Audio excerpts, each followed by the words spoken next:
kira-kira Pak Prabowo akan menjadikan atasi krisis etika dan moral ini menjadi prioritas beliau nggak kira-kira? Ya, kita berharap gini, dalam perjalanan masa reformasi kita ya, 1998 sampai sekarang itu, kalau kita lihat perjalanan mulai dari Habibie, kemudian Gus Dur sampai Megawati, itu kan kalau kurva tadi saya katakan itu kan kurvanya masih normal.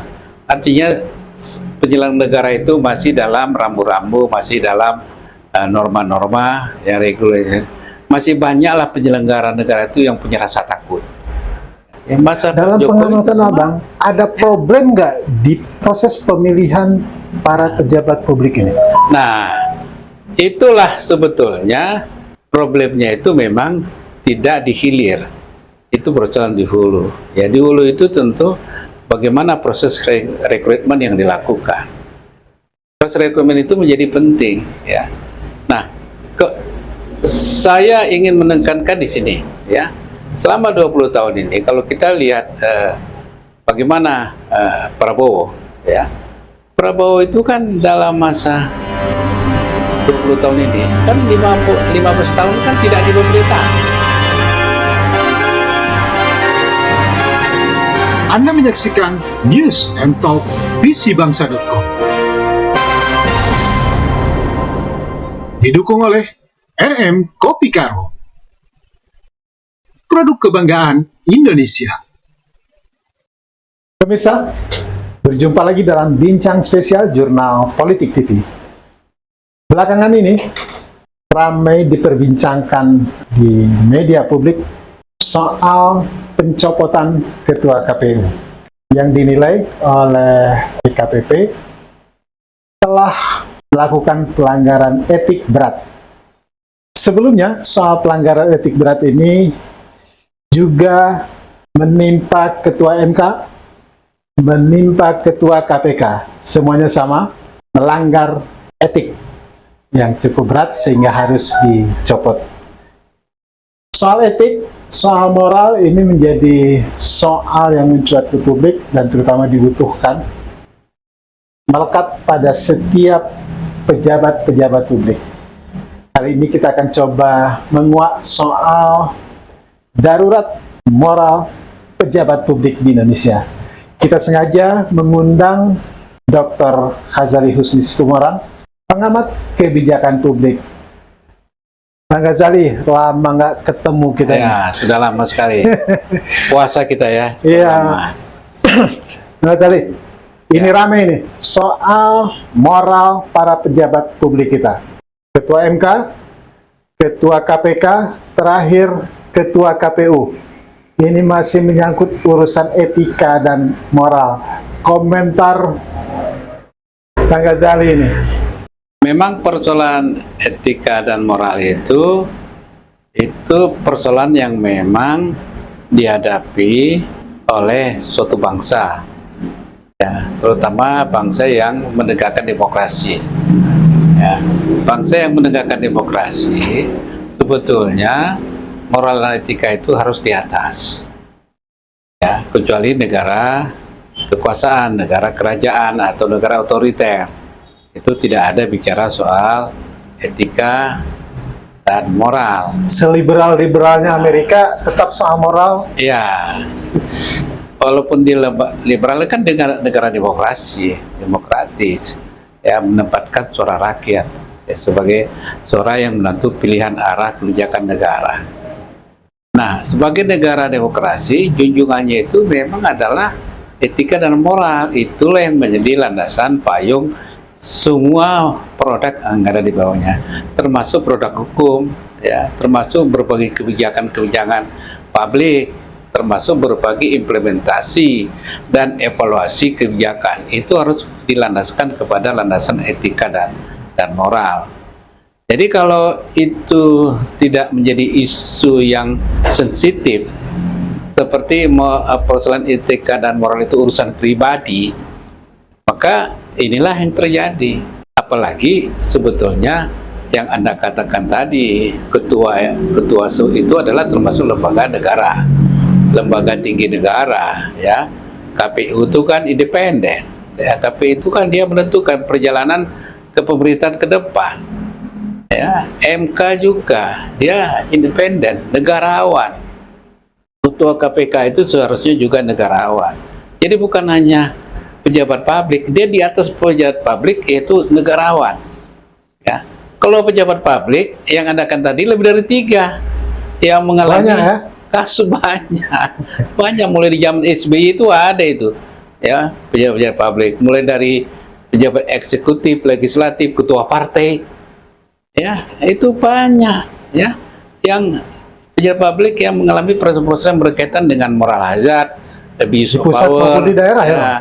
termasuk di daerah, ya, termasuk namanya kolusi, nepotisme, ya, di daerah. Sampai sekarang itu bukan hal yang aneh jika di satu daerah bupati selesai, ponakannya jadi bupati penggantinya. Mula-mula ponakan ini bisa diremotnya, belakangan ponakannya ini melawan. Nah, akhirnya berantem lah sama ponakan, ya. Jadi akhirnya mereka tidak saling mendukung, saling menjatuhkan itu karena kekuasaan tadi, ya. Ada bapaknya, ya, jadi bupati masuk penjara, anaknya bisa jadi bupati di tempat yang sama, ya. Kan hebat Tuhan, anaknya jadi bupati sampai bapaknya udah tuh keluar masih ikut mengendalikan di daerah itu. Nah, ini kan situasi-situasi ini kalau diteruskan itu kita sulit untuk mencapai Indonesia emas yang dicita-citakan di 2045, ya, berarti 100 tahun Indonesia merdeka. Usia emas, Ya, harusnya jadi Ya. zaman keemasan. iya. Kenapa saya katakan sulit? Karena untuk mencapai tujuan Indonesia emas di 2045 itu harus menggunakan kurva normal. Harus melakukan kurva normal. Jadi proyeksinya itu harus jelas dia. Ya, jadi kalau dia memang dari sekarang pada posisi tertentu, itu proyeksinya jelas ini. Itu anak tangga yang terukur dan teratur. Tapi kalau sekarang ini kan enggak kurva normal ini. Ini zigzag, up and down, naik turun, Yang kata kebijaksanaan hari ini A, besok tempe. Pagi malam tahu. Nah, bisa macam mana mau paranormal kurva normal itu dicapai di 2015 menjadi tahun emas? Nggak akan bisa. Jadi harus ada upaya menormalkan kurva ini. Nah, inilah yang harus dilakukan oleh Pak Prabowo. Kita harapkan pada periode mendatang ini bisakah menormalkan kembali kurva proyeksi ini sehingga dia bisa mencapai Indonesia emas pada 2045. Ini tantangannya. Kira-kira gitu, Mas Adi. Soal pelanggaran etik, soal merosotnya moral para pejabat, Ya. ini kan tidak hanya terjadi di era Ya, Pak Jokowi, ya, tapi juga di era presiden-presiden ya, lainnya. ya, Tadi Abang menyebut ini tugas Pak Prabowo, ya. ya. Kira-kira Pak Prabowo akan menjadikan atasi krisis etika dan Ya. moral ini Ya. menjadi prioritas beliau nggak kira-kira? Ya, kita berharap, gini, dalam perjalanan masa reformasi kita, ya, 1998 sampai sekarang itu, kalau kita lihat perjalanan mulai dari Habibie, kemudian Gus Dur sampai Megawati, itu kan kalau kurva tadi saya katakan itu kan kurvanya masih normal. Artinya penyelenggara negara itu masih dalam rambu-rambu, masih dalam norma-norma yang regulasi. Masih banyaklah penyelenggara negara itu yang punya rasa takut. Masih banyak, ya. Itu yang terjadi, ya, kalau kita lihat, ya. Bagaimana Bu Mega itu sebagai ketua partai menjadi presiden, ya, yang sebelumnya wakil presiden jadi presiden, penyelenggara negara itu masih dia bisa kendalikan. Kekuatan seknek di situ, Bambang Kuswoyo itu memang seorang yang ahli dalam bidang tata negara, administrasi negara, sehingga dia bisa memang menata negara ini lebih baik. Ya. Habibie meletakkan dasar-dasar regulasi yang kuat, sehingga pada masa Habibie banyak produk-produk hukum yang diterbitkan untuk mempersiapkan itu. Tapi sesudah itu, ya kalau kita lihat 20 terakhir nih, ya 10 tahun masa SBY dan 10 tahun masa Jokowi, dalam 20 tahun ini sebetulnya ini merupakan kelanjutan aja nih kejadian ini, ya merupakan kelanjutan aja. Ini juga ini kurva normal juga, ini kurva normal yang arah ke jurang, ya kurva normal tapi arah ke jurang, ya. Ini kita apa ya, trennya sama aja.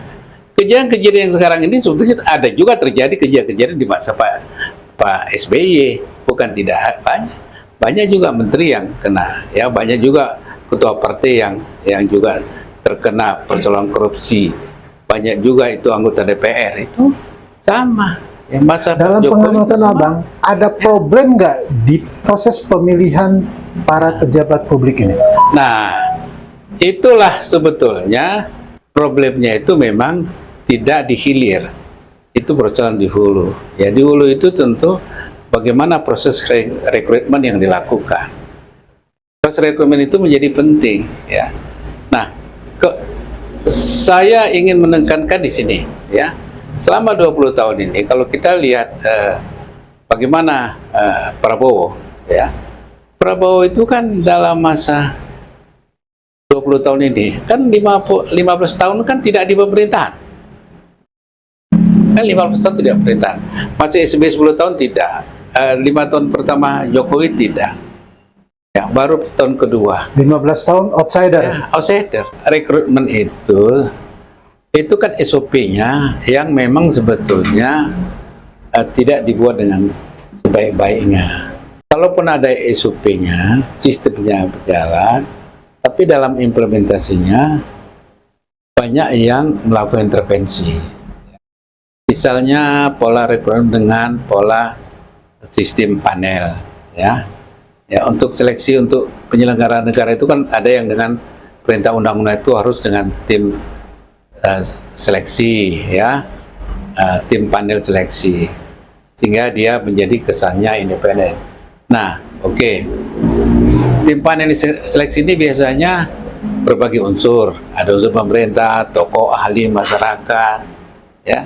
Tapi dalam membentuk tim panel ini, ya, tim panel seleksi ini, unsurnya memang unsur ahli, tapi ahlinya orang yang sudah dipersiapkan oleh kekuasaan. Tokoh masyarakat, tapi tokoh masyarakat yang sudah disiapkan oleh kekuasaan. Jadi ujungnya, walaupun dia namanya tim seleksi independen, tapi sebetulnya dia sudah membawa visi misinya kekuasaan. Itulah yang terang benderang terjadi pada pemilihan komisioner KPU itu. Itu jelas, ya kan? Itu banyak indikasi yang mengarah ke sana, ya. Dengan sistem panel ini, memang sistemnya disiapkan, ya.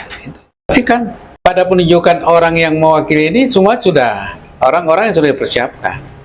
Maka jangan heran kalau produk hasil panel itu ya yang seperti kita lihat, yang anggota KPU seperti itu, anggota KPK seperti itu. Karena tim panel siapkan juga yang sudah memang nggak terlepas dari pengaruh kekuasaan yang mengendalikan. Nah, itulah yang menyebabkan dampak dari persoalan itu timbul, ya. Akibatnya apa? Akibatnya yang terpilih itu orang yang memang tidak punya integritas. Mungkin dia pintar, tapi nggak punya integritas. Ya, apa itu integritas? Pertama, syaratnya adalah dia profesional. Yang kedua, konsisten. Ya, itu, dan berani bersikap jujur. Jadi kalau ketiga hal itu dia pegang, ya, dia akan bisa melaksanakan itu. Tapi yang punya implikasi, ya, risiko. Ya, nah, oleh karena itu, sebagai ketua lembaga-lembaga negara itu, maka seharusnya negarawan.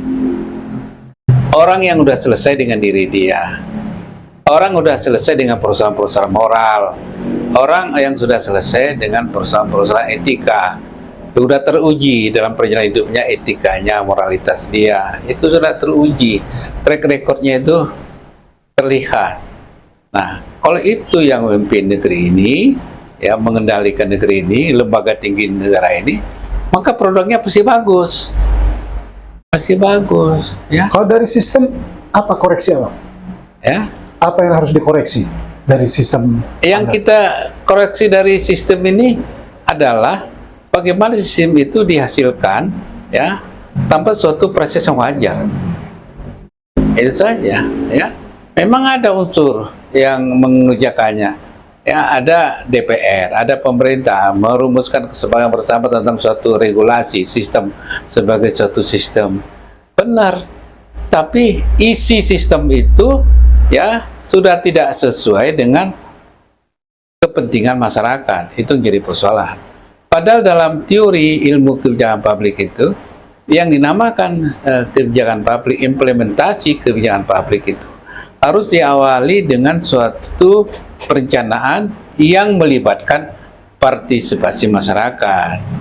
Nah, kan itu juga diatur dalam peraturan penyusunan perundang-undangan. Full participation itu menjadi penting supaya produk perencanaan itu sesuai dengan aspirasi. Yang kedua, implementasi itu tentu diukur dari sejauh mana bermanfaat bagi beneficiaris. Siapa beneficiaris kita itu? Yaitu rakyat. Sebagian besar merasakan implementasi itu mempermudah dia, memberikan dia meningkatkan kesejahteraan. Nah, kenapa? Karena kesejahteraan itu mandatori ya, undang-undang konstitusi kita. Konstitusi kita itu mandatorinya adalah mewujudkan namanya welfare state, negara sejahtera. Itu yang menjadi tujuan. Negara sejahtera itu didukung oleh dua pilar utama. Apa itu? Kesehatan dan pendidikan. Itu dikelola oleh negara ini dengan baik, maka sektor-sektor lain itu akan mengikut, bisa diselesaikan ya oleh masyarakat itu sendiri, oleh masyarakat yang sudah sejahtera, yang sudah sehat, sudah berpendidikan, dia akan bisa menggerakkan masyarakat itu untuk meningkatkan sosial ekonominya lebih baik lagi di sektor perdagangan, industri, segala macam bisa.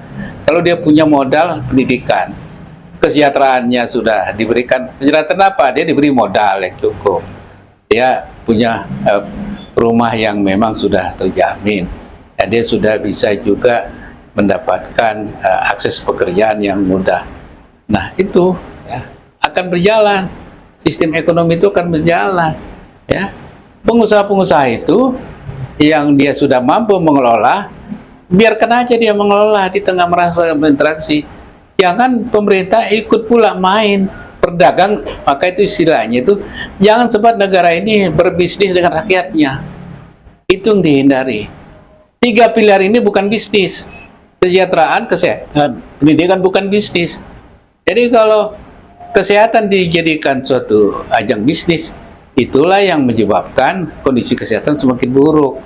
Ya, pendidikan dijadikan ajang bisnis, ya kita akan melihat kualitas pendidikan bagaimana, hanya orang mampu aja yang bisa menikmati, yang miskin tetap ya lain. Bobroknya moral dan etika para pejabat ini kan berkaitan juga dengan pendidikan. Iya. Kira-kira Sebetulnya bisa iya, bisa tidak.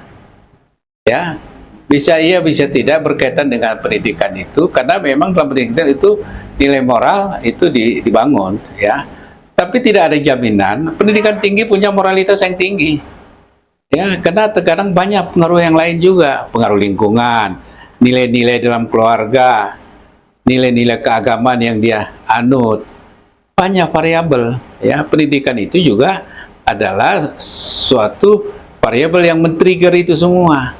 Itu betul, tapi nggak bisa aja jaminan, ya. orang sekolah tinggi belum tentu Itu ya. moralnya bagus ya. Kasus ketua MK itu apa? Kan profesor. Apa? Si ketua KPI itu kan dokter bidang politik, bidang kepemiluan. Siapa yang di Malaysia diambil dokter mana? Segala macam. Jadi banyak variabel ya itu. Ya. Tapi bukan tidak mungkin, bukan susah untuk diatasi ya soal buruknya moral dan etika para pemimpin kita. Nah, sebetulnya itu bisa diatasi dengan syarat ya kita harus jujur terhadap diri kita sendiri. Itu aja. Jujur kita terhadap diri kita sendiri. Sekarang ini kan orang banyak mengatakan kita ini kan Indonesia ini kan negara terbalik-balik. Gimana penjelasannya gimana, Pak? Ya, terbalik-balik itu sering yang diucapkan itu terbalik. Ya. Yang dikatakan itu katanya jangan kau makan itu daging itu. Maksudnya sebetulnya kau makan daging itu. Ya. Sering terbalik, ya. Orang sudah mengasumsikan begitu. Artinya sering apa yang diucapkan tidak sesuai dengan apa yang dilakukan. Ya, itu yang paling berat. Itu yang terjadi. Padahal founding father kita dulu sudah membangun suatu nilai, ya fundamental bagaimana membangun moral itu. Dimulai dari kehidupan yang sederhana. Ya, coba kita baca pelajaran sejarah para tokoh-tokoh dulu itu, perjalanan hidupnya, kehidupan keluarganya, ya. Kehidupan dia berjuang, itu bagaimana itu nilai itu dia bangun. Itu sebetulnya kan nilai filosofi yang bisa kita ambil. Tapi itu kan sekarang nggak pernah lagi diajarkan di sekolah-sekolah. Tidak menjadi nilai yang dibangun.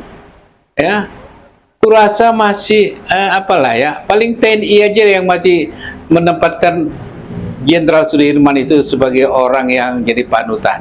Itu pun sekarang mulai ditinggalkan, mulai tersisihkan dengan pragmatis, ya. Kita Ki Hajar Dewantoro, mana lagi kita dengar, siapa yang tahu itu anak sekarang Ki Hajar Dewantoro misalnya, nilai-nilai apa ya, keteladanan menjadi faktornya. penting. Iyalah, semuanya termasuk keteladanan seorang kepala negara. Loh, sudah kan kepala negara itu kan seorang negarawan. Ya, dia karena pada diri seorang presiden itu berperan dua fungsi. Fungsi sebagai kepala negara dan sebagai kepala pemerintahan. Sebagai kepala negara, mutlak posisi dia sebagai negarawan. Ya. Nah, sebagai kepala pemerintahan, disitulah dia bisa melakukan berbagai strategi-strategi untuk melaksanakan target-target programnya itu dengan berbagai strategi yang bisa dilakukan, ya. Nah, dalam strategi itu dia bisa memobilisasi masyarakat untuk bergerak melakukan sesuatu dalam rangka mencapai semuanya, tapi dalam rangka mencapai tujuan negara tadi. Bukan mobilisasi rakyat itu dibuat semacam relawan-relawan yang tujuannya adalah mengkultuskan seseorang. Itu yang salah kaprah. Tapi kalau kita membangun relawan bangsa yang ingin berjuang ke ke perbatasan Papua sana, ingin berjuang membela tanah air atau turun ke desa-desa membangun petani, dibangunlah relawan itu bagus, ya. Tapi kalau kita sebagai bukan relawan melanggengkan kekuasaan, tapi kalau sebagai kepala pemerintahan membentuk relawan dalam konteks yang sifatnya personal, itu kan dari sesuatu pengenalan yang karakter Pak Prabowo. Ya. Karena kan abang tadi mengatakan ini kita tinggal berapa tahun lagi ke usia Mas 2045 itu. Nah, ada Pak Prabowo yang paling tidak 5 atau 10 tahun ke depan akan menjadi kepala negara. Dari pengenalan yang abang ketahui lah karakter Pak Prabowo ini, ada nggak harapan kita dengan Pak Prabowo? Jadi begini, Prabowo ini kan seorang militer, itu tidak bisa kita pungkiri. Darah dagingnya sebagai seorang militer, ya, itu memang sudah terbukti. Dan di akhir menjelang puncak militernya, dia kan juga bermain dengan sipil. Dia berkolaborasi, berintegrasi dengan partai-partai politik, dengan tokoh-tokoh politik. Kenapa? Karena dia ini sebetulnya punya intelektualitas yang tinggi sebagai anak begawan ekonomi. Dia lama di luar negeri, dia nalarnya cukup tajam. Jadi dia bisa membaca peta situasi. Nah, itu yang mengasah dia. Jadi sekarang dia ini adalah kombinasi militer yang paham tentang dunia politik. Ya. Nah, indikasinya apa? Dia mendirikan partai politik. Dan partai politik dia itu adalah partai politik yang sekarang sebagai partai baru yang terbesar. Ya. Jangan dibandingkan dengan keluarga dengan PDIP, itu partai lama. Ya, sebagai partai baru yang sekarang jadi lokomotif. Ya. Itu bertahan 2-3 periode ini kan bertahan. Demokrat hanya bertahan di 1 periode aja udah tunjuk sep. Kan gitu. Kenapa? Itu lain cerita lagi kan. Itu lain cerita. Ya, jadi dari situ bahwasanya dia punya pengalaman politik. Tapi dia dengan pengalaman sebagai ketua partai politik, dia coba ikut dalam demokrasi. Maka dalam 20 tahun terakhir ini, ya, dia itu sudah ya berada di luar itu kan 15 tahun. 15 tahun ya, dua periode SBY dia kalah jadi presiden, wakil presiden. Kemudian masa Jokowi ya juga kalah ya, dan dia di luar pemerintahan. Nah, dia menyadari kekalahan dia itu di mana. Ya. Padahal secara teoritis, hitungan di atas kertas, dia itu kan sudah cukup lengkap kekuatan. Dia seorang jenderal Kopassus, menantu presiden, ketua partai, punya uang, ya, juga punya kemampuan intelektual yang bagus, ya. Tapi satu dia tidak sanggup hadapi, yaitu kekuasaan. Dia kan aku itu, ya. Akibat kekuasaan itu juga kan dia juga mulai digoyah keadaan ekonominya, bisnisnya. Itu saja. Maka kemudian dia kompromi 15 tahun dengan kekuasaan. Dia kemudian men-switch alur itu, ya, walaupun dia berisiko ditinggalkan oleh orang yang mendukung dia, tapi dia hitungannya kalkulasinya mungkin beda, sehingga dia masuk dalam pemerintahan. Dan dia all out habis. Bahkan bukan all out saja, juga berkolaborasi dengan Jokowi, ya, menghimpun kekuatan, ya. Dia dengan menghimpun kekuatan dengan cara sendiri kan, dengan jaringan-jaringan dia, partainya semakin kuat segala macam, ya. Nah, Jokowi juga percaya sama dia, ya, loyalitas, ya, sebagaimana seorang militer kan loyalitasnya kan ditampakkannya lah, ya. Jokowi rupanya mungkin belum 100% percaya. Dia uji coba lagi, ya, untuk menguji loyalitas Pak Prabowo. Ini analisis saya, ya. Dicoba lagi, kalau betul kamu itu punya komitmen yang kuat, bagaimana, ya? Kalau wapresnya Gibran, kan itu. Ya udah, pertimbangan politik yang seperti itu diambil.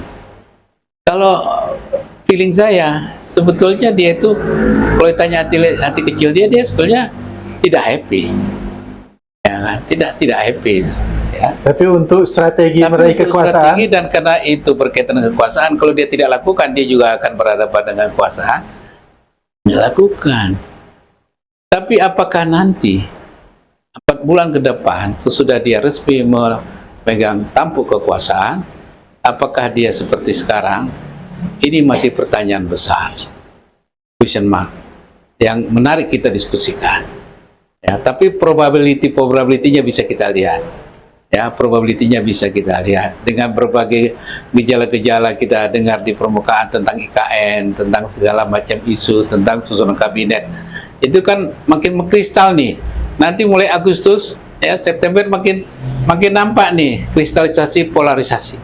Tapi Ya, belajar dari pengalaman Presiden Jokowi, ya, periode kedua ini, kan tidak terlalu banyak juga peran Kiai Ma'ruf Amin sebagai wakil presiden. Akankah mungkin terulang lagi nih? Kalau kalau lihat situasi seperti sekarang ini aja sudah menggambarkan suasana itu. Kapan Anda lihat dia menggandeng wapres? Ya? Belum masanya. Loh, terlepas belum mana masanya. Kalau kalau sudah di wapres, biasanya itu kan saling nampak tuh forum-forum Tapi ini kan Ini kan enggak, ya dia ya bergerak sendiri ya itu. Ya masing, nah itu kan juga gejala-gejala. Walaupun itu bukan suatu yang bisa kita duga secara pasti ya. Tapi itu menggambarkan ya bahwasanya ini akan ke depan juga pola itu akan terjadi. Ya, dia akan jalan sendiri. Dengan pola seperti itu. Iya, dia Abang punya keyakinan nggak? apa? Pak Prabowo itu bisa mengatasi carut marut moral, etika para pejabat Ya, dengan itu, memberikan keteladanan maksudnya. itu kita lihat dulu nanti struktur kabinet. Di situ nanti, ya. Tercermin tidak? Tercermin di struktur kabinet. Itu aja. Kalau struktur kabinet orang-orang yang profesional, yang benar-benar bisa punya integritas, yang memang punya track record yang bagus, ya, dan itu the dream team yang memang dibangun, kita berharap bisa ada perubahan. Bahkan mungkin akan menuju ke arah yang apa tadi, kurva normal tadi bisa, tapi juga tidak maks. Kalau cuma 5 tahun tidak cukup, mungkin dia akan memerlukan lagi. Mungkin bisa katanya, wah belum cukup 10 tahun, bisa aja. Kira-kira gitu. Bang Ghazali, Ya. terima kasih Anda sudah berbagi pengalaman, berbagi telaah dengan kita. Kita nantikan apakah moral politik, moral ekonomi, etika, dan hal-hal yang terkait dengan kepemimpinan bangsa ini akan bisa diatasi oleh kepala negara mendatang, Pak Prabowo Subianto. Pemirsa, nantikan bincang-bincang spesial seputar dunia politik hanya di Jurnal Politik TV. Billahi taufiq wal hidayah. Wassalamualaikum warahmatullahi wabarakatuh. Waalaikumsalam.